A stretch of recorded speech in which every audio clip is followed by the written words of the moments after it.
Good morning, and welcome to this very special joint service conducted by the First Parish Church of Stow and Acton, FPC to our members and friends, and the UU Fellowship of San Miguel de Allende.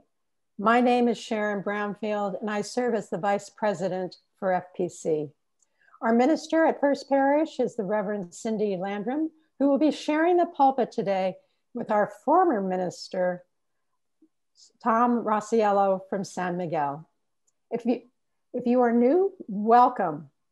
Our Welcoming and Membership Development Coordinator is Joleen Trotta, and we invite new visitors to chat with her through the chat box. She can help connect you to information about our many activities. One special note for those who are Zooming in with us. We have taken precautions to avoid disruption, so some features are turned off. If you'd like your joy and sorrow to be read, you can send your joy or sorrow to today's helper, Ingrid Holcomb, in the chat before the time in the service. You can also send it to your minister, Tom Rossiello. Following the service, for those joining us by video or phone, you are invited to join us for a virtual coffee hour, where we will arbitrarily put you in a small group of 4 to 6 people who can chat with, or if you decide to ignore the invitation, you can stay in the main room to chat with the 2 ministers. Note, our virtual coffee hour discussion group will last between 15 and 20 minutes. Children are welcome in our service today. Religious education classes for First Parish this year are at various times, depending on age group. Please contact our Religious Education Director, Michelle Coté, for more information. As you will find more information, you will find more information in the announcement document posted each week under the Sunday service information on our website, fpc-stow-acton.org. Our one special announcement: on Friday the 7th, Sunday the 7th, at 4 p.m., there will be a special meeting of all members of the congregation to approve the new bylaws. More specific information about the meeting and the Zoom link will be sent later. Thank you and welcome. Good morning. I'm Dan Newspiel, President of the UU Fellowship of San Miguel de Allende, and I add my welcome from Mexico to all of you joining us today.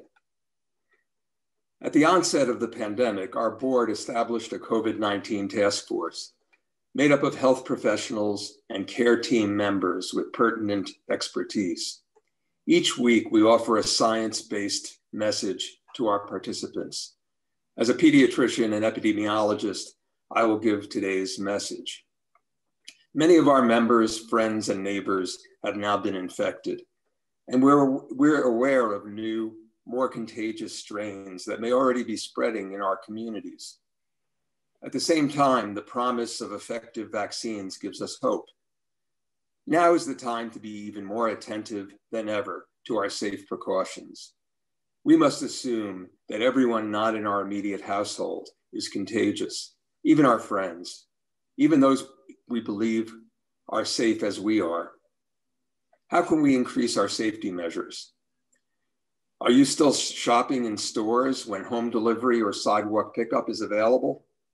True, they may not always get your order right, but it's better than getting COVID. Are you going out to restaurants even if you sit outside? Takeout is not as enjoyable, but it's better than getting COVID. Do you still have a housekeeper come into your house instead of paying them to stay home? True, your house won't be as clean, but it's better than getting COVID. When you really need to go out, are you doubling up your masks? And are you also wearing glasses, goggles, or a face shield to prevent infection through your eyes? It may be a little more uncomfortable, but it's better than getting COVID. Are you having guests at your house, even those you think are being safe? True, Zoom cocktail hours aren't the same, but they're better than getting COVID.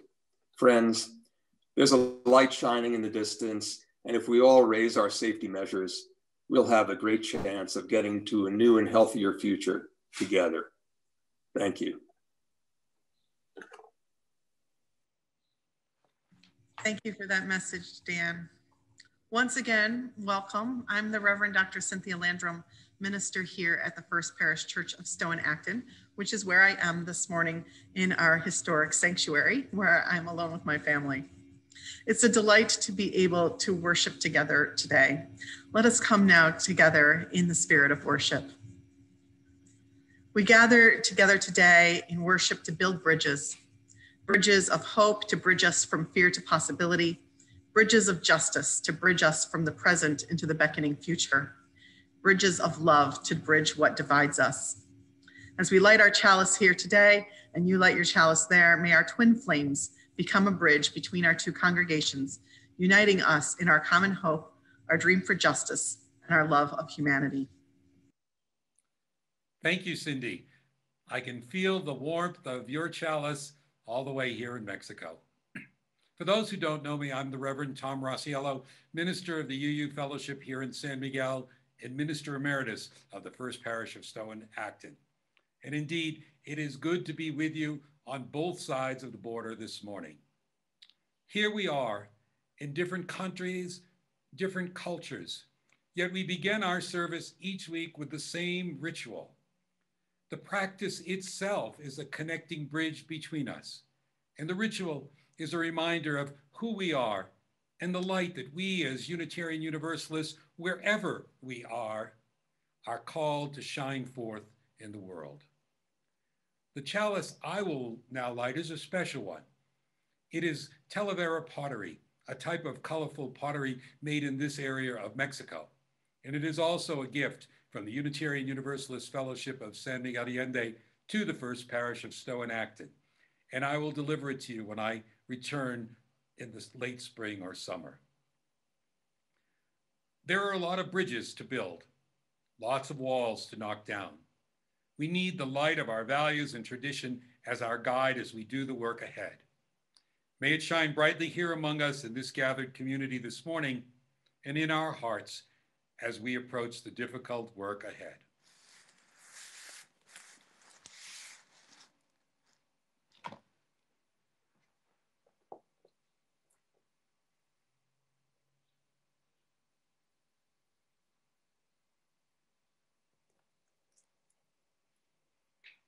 Please now join with singers from both of our congregations, singing from both sides of the borders in the Quaker round, Building Bridges.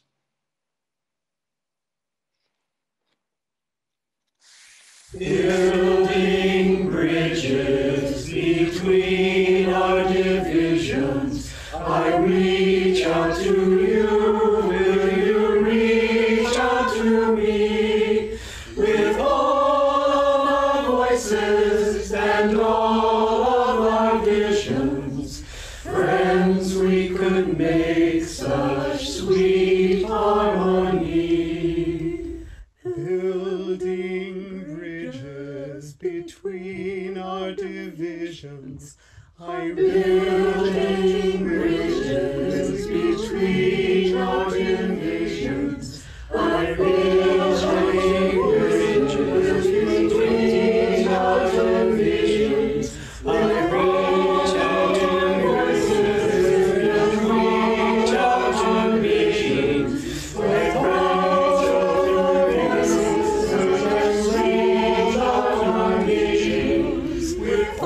our voices and harmonies. Friends, we could make such sweet harmony.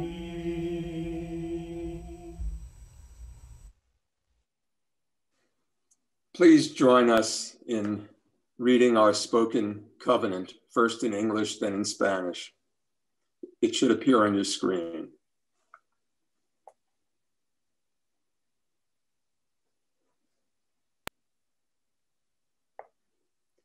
We respect the interdependent web of life and work for a just and peaceful world. We encourage the search for truth and meaning, strive for compassion in our relationships, and seek values that will benefit our lives and the lives of others. This is our covenant. Respetamos todos los estilos de vida dentro de su red interdependiente y trabajamos por un mundo justo y pacífico. Alentamos la búsqueda de la verdad y la comprensión total.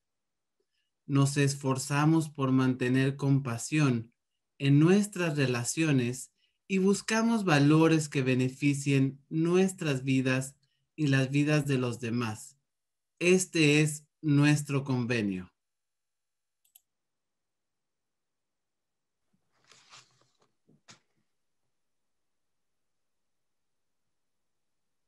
I invite you to recite FPC's covenant and affirmation.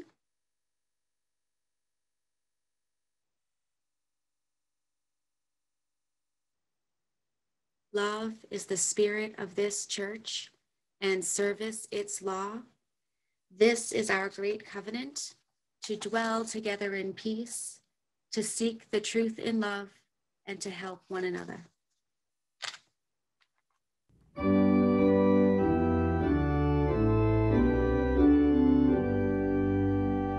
From all that dwell below the skies, let words of love and peace arise. Let joyful songs of praise be sung through every land, by every tongue.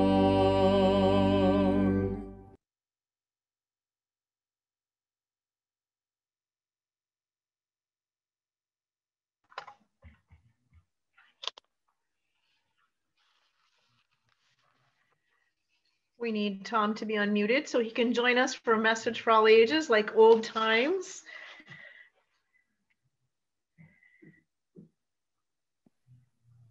Sorry, I'm a little slow. That's okay. Hold on a sec. My scrolling went the other way. Happens every week. Well, buenos dias, Michelle. Good morning, Tom. It is so very good to see you today. It's really good to see you. And it's amazing that we can be together like this because I think we're in different countries. What country are you in, Michelle? Well, I'm right in Massachusetts in the United States of America. How about you, Tom? What country do you live in? Vivo in Mexico. I live in Mexico.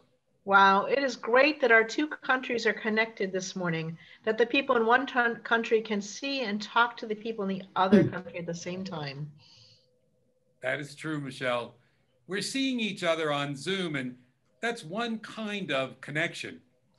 But many people want to actually go from one country to the other, from Mexico to the United States and from the United States to Mexico.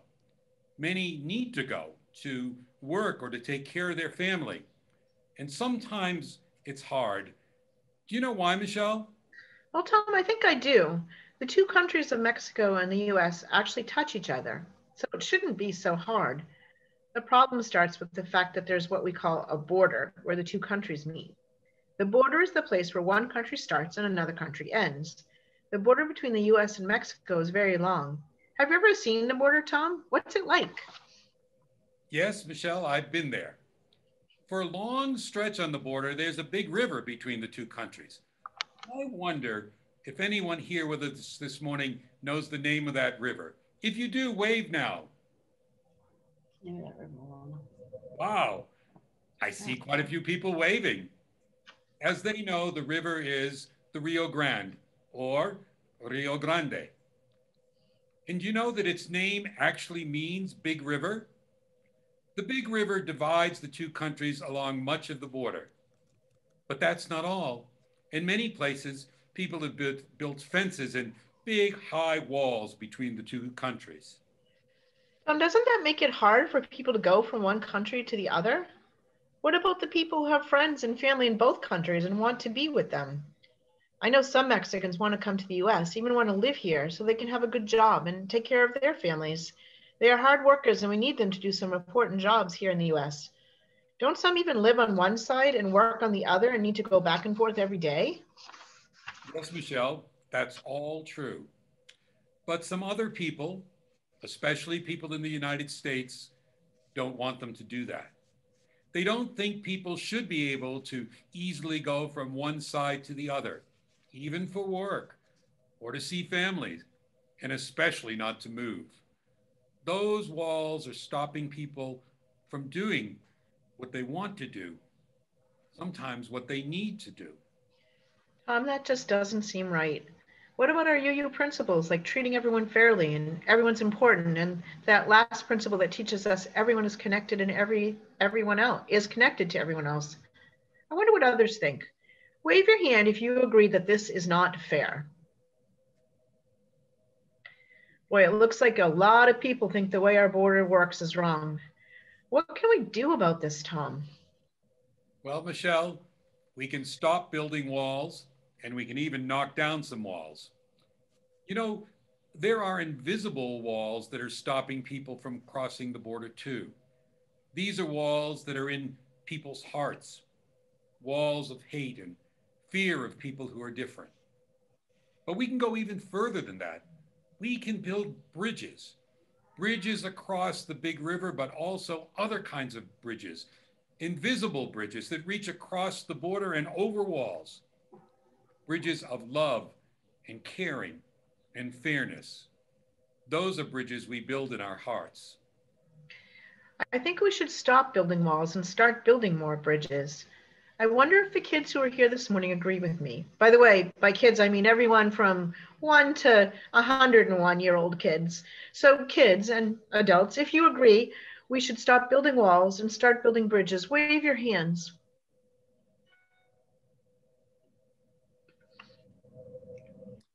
Okay, then, let's get to work.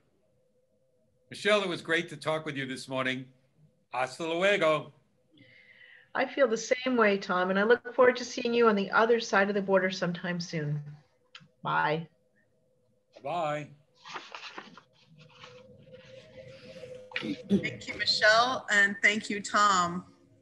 This is the time in our service, and I understand it's the time in your service in San Miguel de Allende, also where you share joys and sorrows, and we share joys and sorrows likewise. It's going to be a little bit differently today than either congregation is used to. So what we're going to do is invite our lay minister, Ingrid Holcomb, and your minister, Tom, to share those joys and sorrows that they've received in advance. And then while they're doing that, you can send joys and sorrows to the general chat, which we will open, or to Ingrid directly to share. And then those will be read aloud after the ones from emails are read. And don't send them to Tom. Tom is lighting candles during all this, so he won't be looking at the chat. So send them to the general chat or to Ingrid.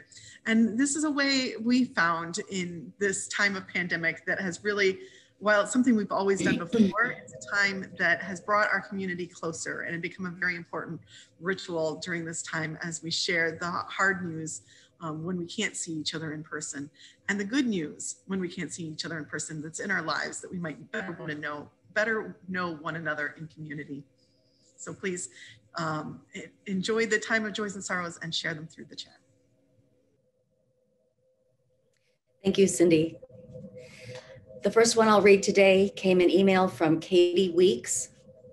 I'd like to light a candle of sorrow and caring for my eldest brother, John, who lives in South Carolina.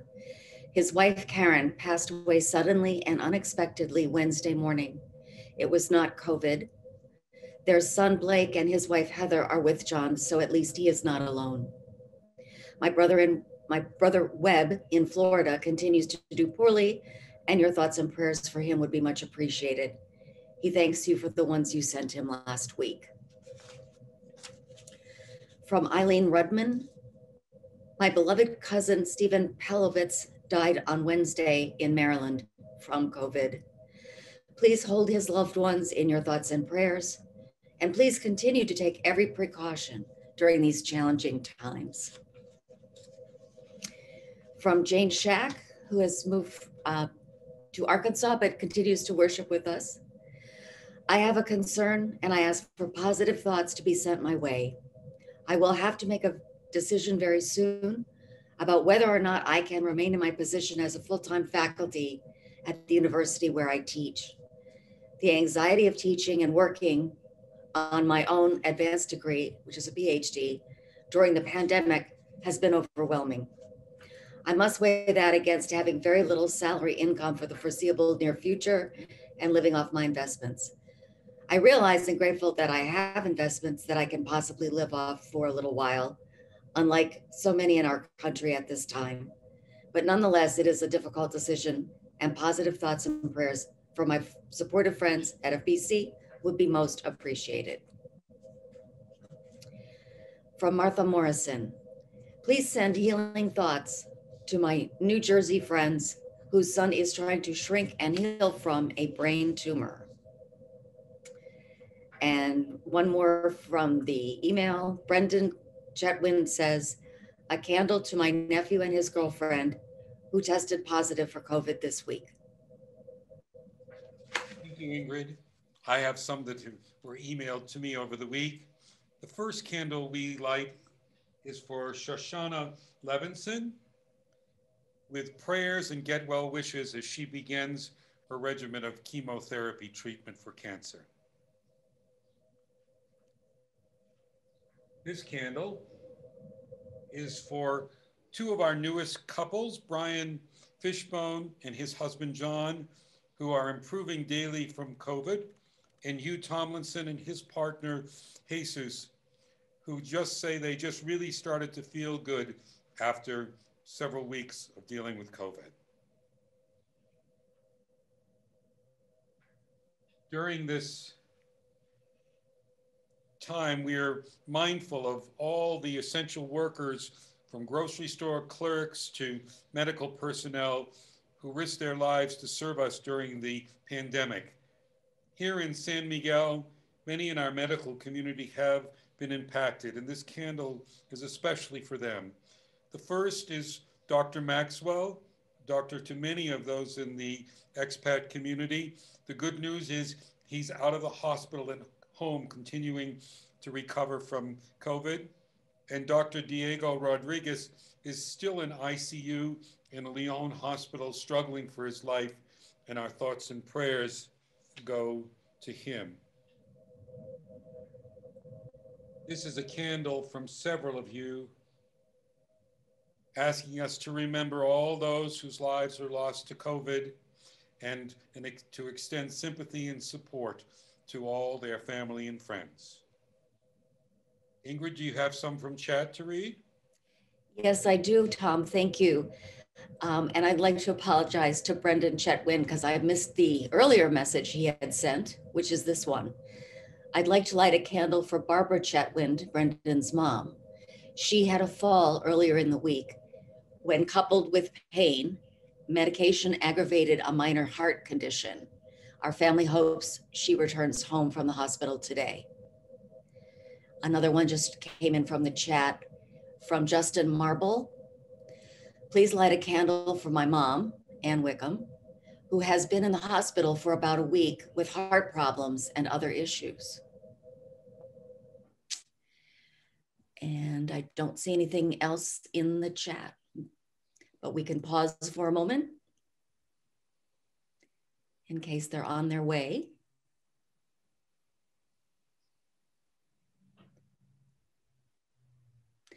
From Malcolm Halliday, a candle for Jane Shack.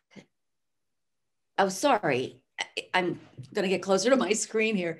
A candle for Jane Shivik and her daughter for the passing of husband and father Todd from COVID. And I am very sorry to have reported that Anne was in the hospital.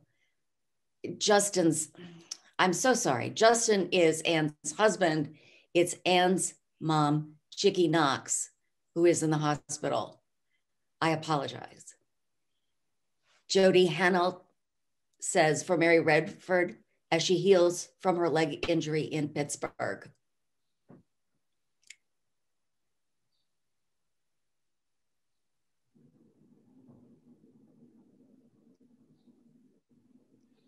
And I will now light a final candle for all those joys, sorrows, and concerns held deep in our hearts today, but which remain unspoken.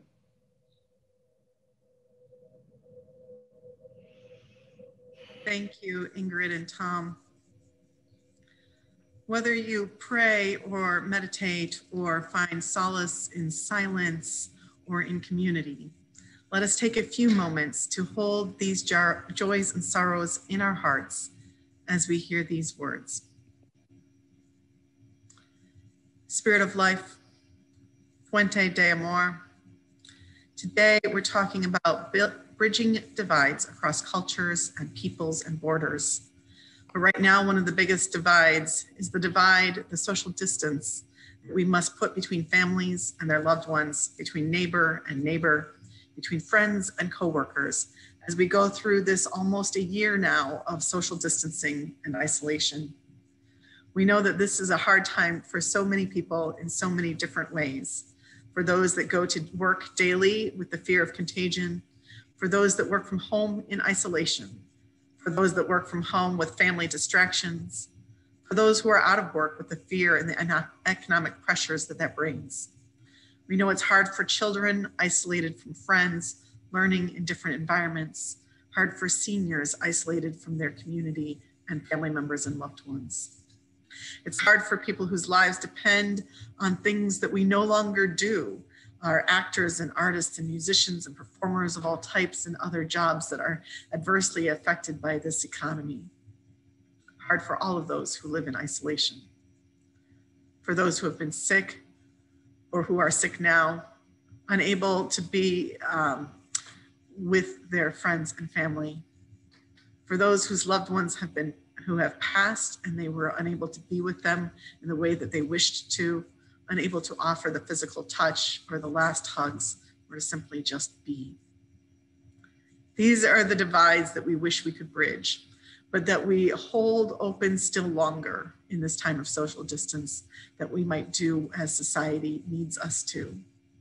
So what we can do is build a bridge in our hearts, to hear the struggles of our friends and our neighbors and loved ones, and reach out in the ways we can to offer support, a listening ear, a loving heart. We build the bridge of the heart through sharing of our sorrows and our joys here and the carrying of them with us throughout our days. We build the bridge of the heart by caring about all those we've lost in our countries and in our world, and doing what we can each day to try and keep that number from being just one more than it would be without our simple actions. Through this time, we pray, may it be true that our efforts here ease the isolation just a little bit. May it be true that our efforts together in community lessen the injustice and pain of the world just a little bit. May it be true that together we inch this world just a bit closer to our paths, our goal of peace and unity, of simply being together once again, able to offer that caring hand, that gentle hug, the shoulder to cry on once more. May we come through these days and into the beckoning future as communities united in love, dedicated to justice, answering the call of beloved community. Blessed be, and amen. And now we have a special presentation for you of some videos of images of our two congregations for you to enjoy, that we might learn a little bit more about each other through visuals and through images. For those joining us on phone, the first piece will be Estrellita by M. Ponce and played by UUFSMA member Paula Peace. And then the second piece will be an instrumental selection that was chosen by my daughter, Katie Landrum Larkin, who's one of our tech helpers today. Hey, Cindy, those were for the prelude. So these are different songs. Oh, yep. We were supposed to have them. Yep, I had them backwards. Sorry. Just the FPC one is a virtual song that our choir did, actually called Yonder Come Day. And I think there's some information in the order of service. If not, we'll put it in the chat about the about our intermezzo first one. Mike, intermezzo, perfect. Thank you. Intermezzo by Manuel Ponce. Also by M. Ponce, that Mexican composer. Yeah. Yeah. Let's go. Thanks, everybody. Let's see him. Thanks, Mike.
come day, day is a breaking, yonder come day, oh my soul. Oh, yonder come day, day is a breaking, sun is a rising in my soul. Oh, yonder come day, day is a breaking, yonder come day, oh my soul. Oh, yonder come day, day is a breaking, sun is a rising in my soul. I'm singing yonder come day, is a breaking, yonder come day, oh my soul. I'm singing yonder come day, is a breaking, sun is a rising in my soul.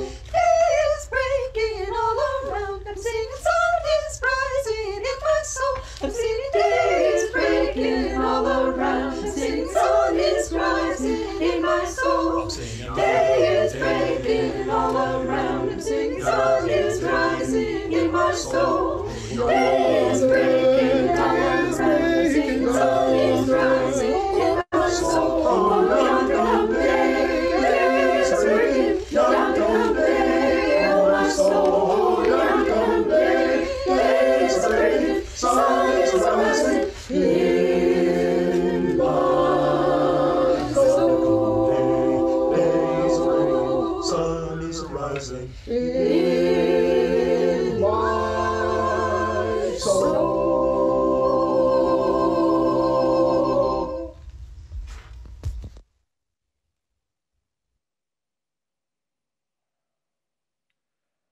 The work of both of our congregations profoundly blesses their respective communities and well beyond.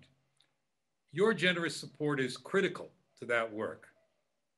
In a moment, a slide will appear with information on how to give to each of them, and that information will also remain up in the chat. Please give as you're able this morning, and thank you in advance for your generosity.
Oh, that was wonderful, wasn't it? So glad to see our joined choirs. That was special.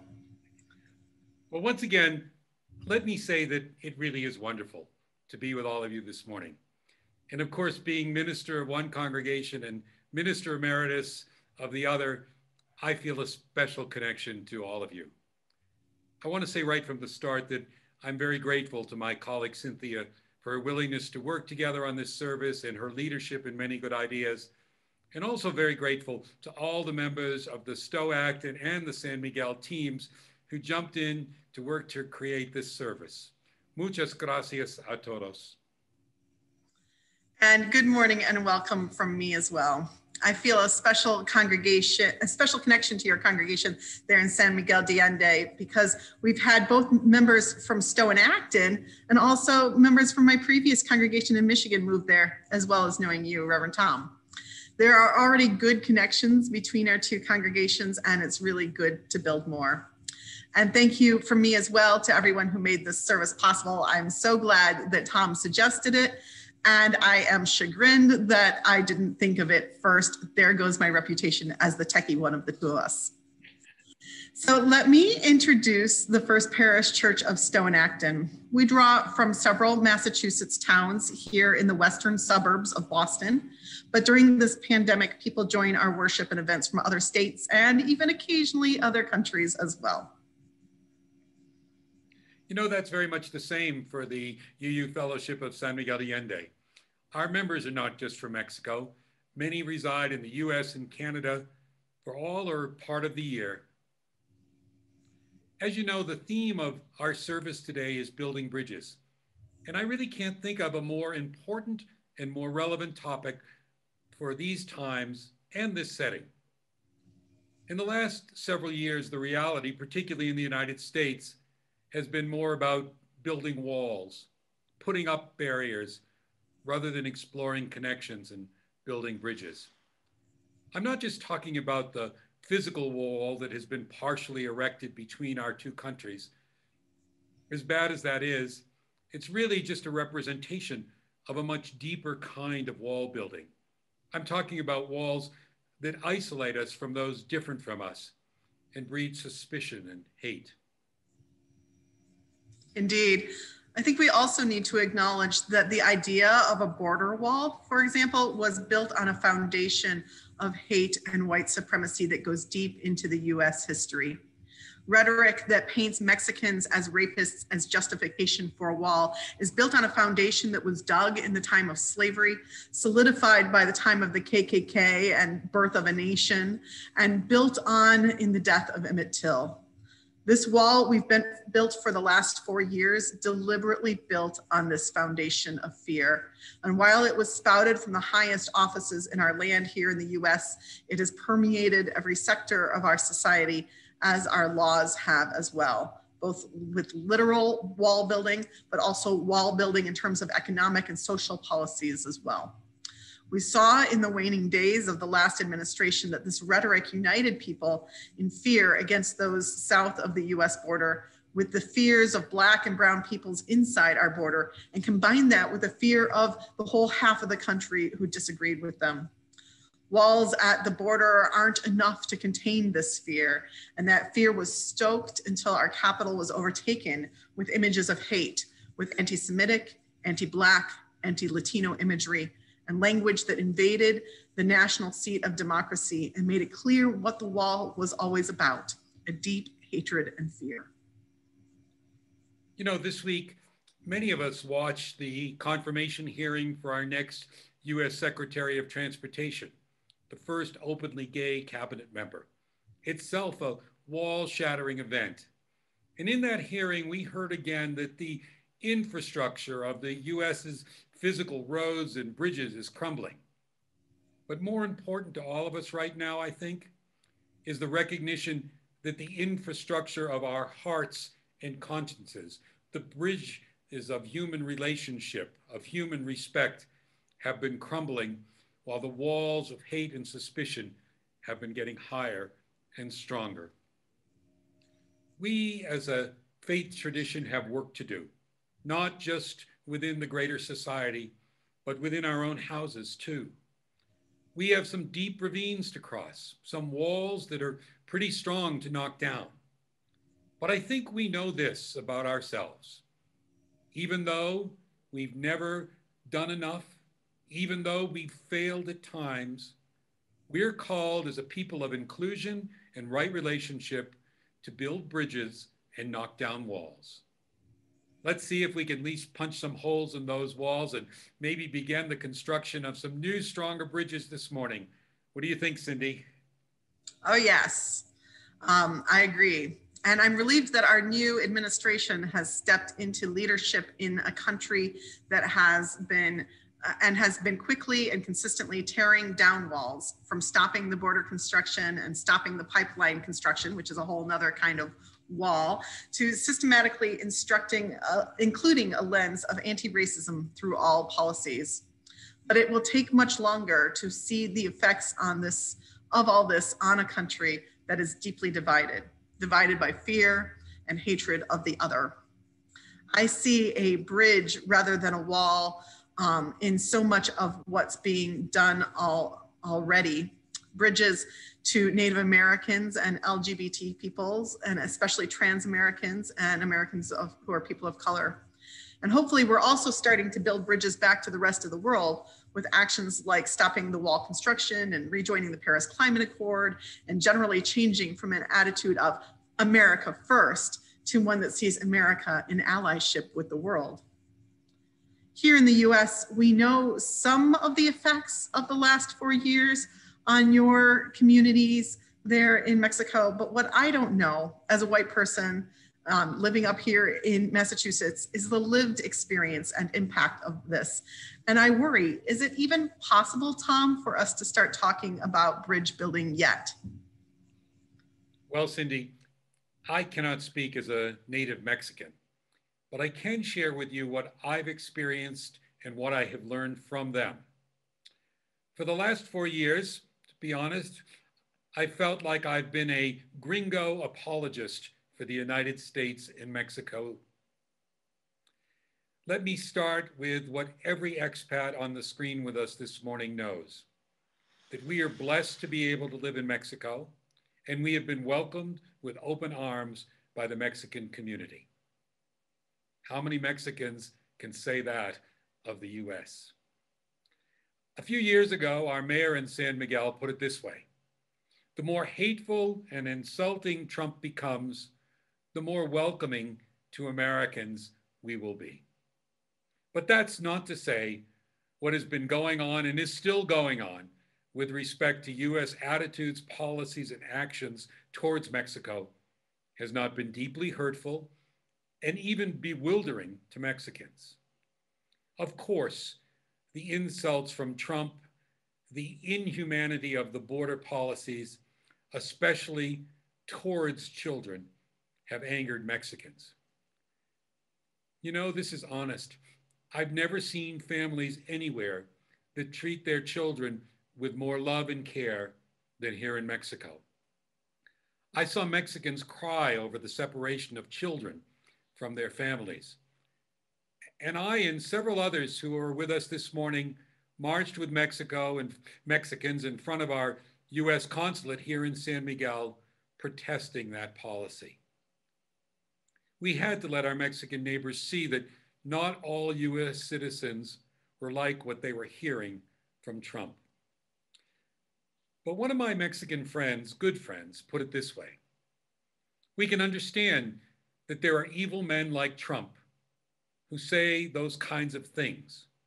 What we cannot understand is how 40% of Americans can agree with him. That's what has shocked us. Even though Mexicans know not all Americans feel the same and sometimes even go out of their way to show it, all of us have been tainted by the hateful and degrading comments and actions by the US government towards Mexico. And in our congregation, we work hard to send a different message. Our Massachusetts congregation is something of a liberal enclave here in the US. And after the election, many of our members also felt that sort of mixture of happiness and sorrow and confusion. Our country is divided to the point where we have trouble comprehending each other. How can 40% of Americans agree? It's confusing and saddening that a large percentage of this country believes not only that the election was invalid, but even worse, believes messages of hate, believes that Black people will invade their homes, believes that trans people will harm women in restrooms, believes Mexicans to be threatening their jobs and their very lives. I know you have illustrations of some of the harm that this culture of fear permeates from the US, Tom. Well, many of you have met Mauro Ledesma. He's family to Malcolm and me in Mexico, and you may remember that he played the piano at FPC a couple of times, and many times at the fellowship here in San Miguel. Mauro has a valid 10-year visa to enter the US. It was extremely difficult to get this, and it took 2 years of jumping through US government hoops. But if any of you want to come to Mexico, you just fill out a little card on the airplane and it's automatic. And if you want to stay in Mexico, requirements to become a permanent resident are not difficult to comply with. When Malcolm and I travel back and forth to the States by car, we drive through the border at Laredo, over that river. When it's just the two of us and the dogs, we have no trouble crossing into the US. When Mauro goes with us, we are delayed for hours. The car is searched, even the spare tire taken out, and Mauro has been forced to stand in a very long line in the hot sun with hundreds of other Mexicans, some elderly, some with little babies, just to register that he's entering the US. The last time we did this, there were at least 20 border agents, but only one of them actually working, while the others watched as the line got longer and longer. These are people with visas, with the right to enter the US, and our government was making it as difficult and as humiliating as possible for them. So let's talk about how we as congregations have responded to this. Yes, so here at FPC, we have a new task force since you left, Tom, called Supporting Asylum Seekers, where we partner with other local groups to support individual families and individual people, one person or family at a time, on the path of getting their asylum cases heard and their rights to be here secured. This fall, another sort of bridge building we did was to hold a 3-day event where we began the work of examining what it means as to be a congregation with roots that go back into the colonization of this area, and how to begin building bridges of right relationship with Native American communities. And we leaned into that work of learning to build right relationships. Our Racial Justice Task Force has been partnering with other local congregations and local racial justice groups on community events and on responding to local racist and anti-Semitic hate incidents, which have been on the rise over the last 4 years. Just last night, we held a joint concert and dialogue on racial justice. And this month is the 5th anniversary of an event you might remember, which was when we hung our Black Lives Matter banner, which is a symbol of our commitment to advancing the work of racial justice. And then right now, in response to that election and that division we feel in our country, some of our members are working on creating workshops on how to have conversations across the political divide, because most of us don't know how to do that yet. We have divided friendships, we have divided families, and we need to learn how to to build bridges where once there were walls, and how to have those kinds of conversations. So how are you building bridges down there in Mexico? Well, Cindy, we're trying to do so in a variety of ways, but first and foremost, I think through our social justice endeavors. You know, there's no unemployment insurance here in Mexico for those who lost their jobs due to COVID. Not working means not having money for food in a very short period of time. Our congregation started raising funds to feed those in need. We made a matching grant from our reserve funds. And to date, we have raised, amazingly, $85,000 US, which has been all used to purchase food for the hungry. In addition, we give grants, and many of us volunteer with other social justice organizations that help the Mexican community, particularly programs that lift up and support children and women. We're helping a school for the deaf. We're sending kids through college. We're supporting medical care for children and programs working to stop and prevent domestic violence and abuse. This past year, our grants were over $50,000 in addition to the money we gave to buy food. We give away 1/2 of the funds we take in to these programs. But there's one program in particular that relates to this morning's topic. The organization is called Caminamos Juntos, or We Walk Together. And like many of the other NGOs here in San Miguel, it was founded primarily by UUs. And a Chalice Lighter grant from the UUA Southern Region helped to get it started. It's an organization that helps those who are deported from the US to Mexico to get established in this community. You know, in order to keep families together, many spouses and children follow their deported partner or dad or mom to Mexico to start anew. It is hugely challenging.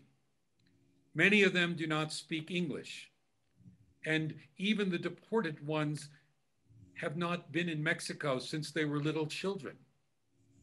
CJ, as it's called, helps with everything from housing to Mexican government paperwork, from schools to jobs, and even psychological counseling, especially for the kids who have been uprooted suddenly from friends and grandparents.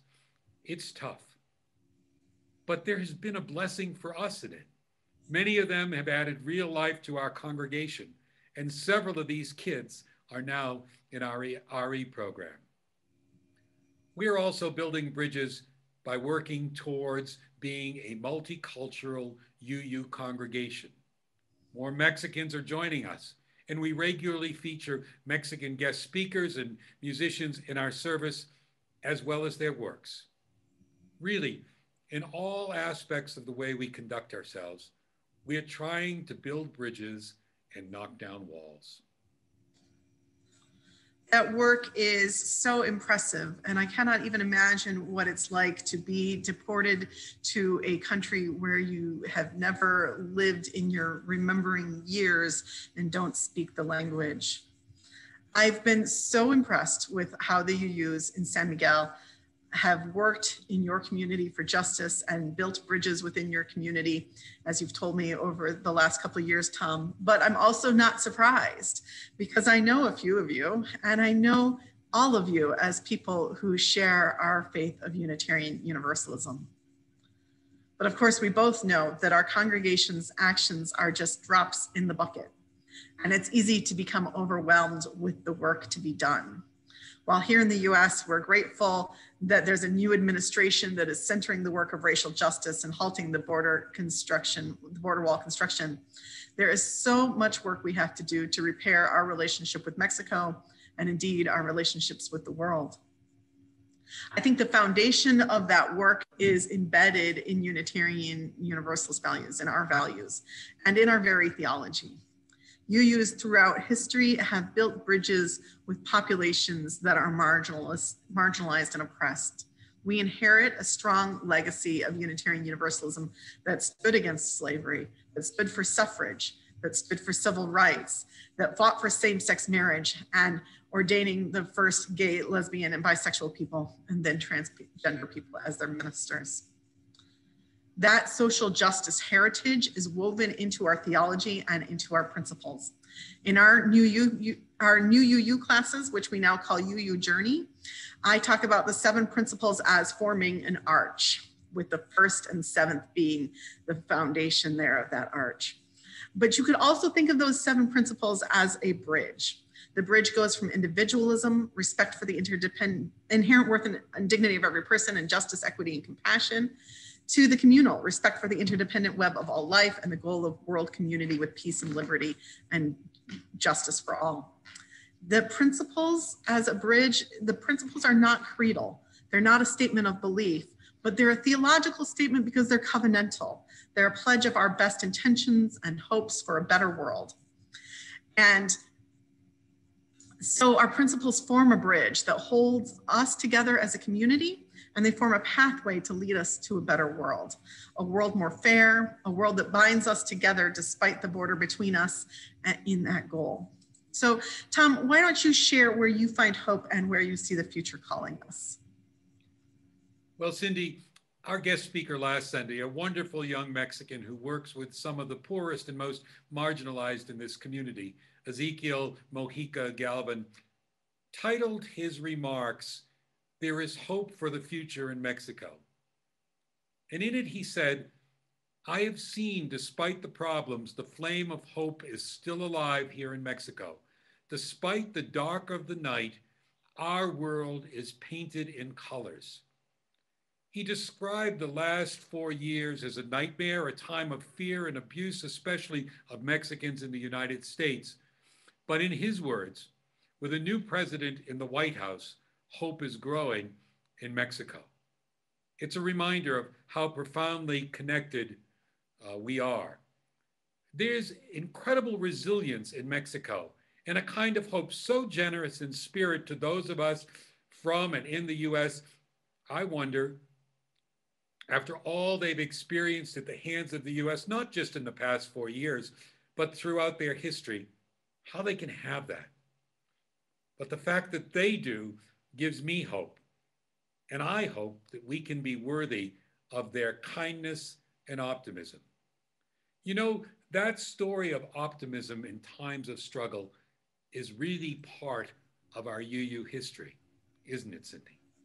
Yes, I really think it is. Hope is embedded in our faith. The image that the Unitarian minister Theodore Parker shared, which is often paraphrased by Martin Luther King and others, was, "I do not pretend to understand the moral universe. The arc is long and it reaches, the arc is long and my eye reaches just a little ways. But from what I can see, I am sure that it bends towards justice." And what I see is the arc of that universe is a bridge too. It's a bridge of hope, a bridge of possibility to the future. And we together, we bend that arc by living our principles, by bridging across barriers of race and class and language and creed and nationality, by doing the work of justice. The arc or the bridge will carry us to that goal, that shining goal of justice, our beloved community, but we must build it. We build what some would call the kingdom of God here on earth. Guided by our history, cognizant of the extraordinary challenges of the moment, where do we go from here, Cindy? How can we build bridges into the future? It is going to take all of us, and it's going to take all of our ideas. And so we encourage you after the service to share ideas between our communities, even starting today in our social hour. I hope that today will be the beginning of a friendship that bridges the border, reaches across boundaries, and unites us in our common faith in the work of justice and love. It's been a pleasure sharing this hour with you. And the same from us in Mexico. May this be just a beginning. Amen. And blessed be. Our closing hymn is a video that has been generously loaned to us by the All Souls UU Church, and it's Spirit of Life. We're going to sing it both in Spanish and in English. The words will be on the screen.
We each have a choice, be a wall or be a bridge.